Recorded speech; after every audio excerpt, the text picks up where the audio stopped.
Nagpahayag na si Eman, gustong makatambal ang crush niyang si Jillian Ward, uminit ang fans. Nagliyab ang social media ngayong linggo matapos magpahayag si Eman Bacosa Pacquiao ng kanyang matagal ng kagustuhan, ang makatrabaho at makatambal ang kapuso star na si Jillian Ward sa isang proyekto, kung action, comedy o drama man, handa raw siya. Sa isang casual interview, diretsahang sinabi ni Eman na crush niya si Jillian at matagal na niyang pangarap na makasama ito sa isang series o pelikula. Hindi niya ikinaila na matagal na niyang hinahangaan ang talento ng actress at gusto niyang makita kung paano sila magwo-work together on screen. At doon nga nagsimula ang kumukulong issue. Fans. Bagay sila! Mabilis na sumambulat ang reaksyon ng fandom. Maraming netizens ang nagpost ng edits, fan-made posters, at kung ano-anong concept art kung saan nakatandem si Jillian at Eman. Komento ng ilang fans, bagay sila sa action comedy.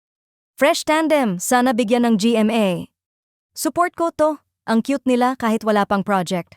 May mga humiling pa na sana raw ay magkaroon sila ng coming-of-age action series o kaya naman ay romantic drama na puno ng kilig at tension. Pero may kontra rin. Siyempre, hindi lahat natuwa. May ilang nagtaas ng kilay at sinabing baka raw infatuation lang ang side ni Eman at baka hindi pa siya handa sa big project na katulad ng mga ginagawa ni Jillian. Ilan sa mga komento, Jillian is on a different level na, baka hindi match.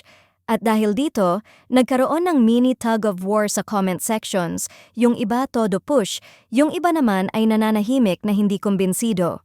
Sa gitna ng ingay ng fans, nananatiling consistent si Eman. Gusto niyang makatrabaho si Jillian. Walang paligoy, walang pasikot-sikot.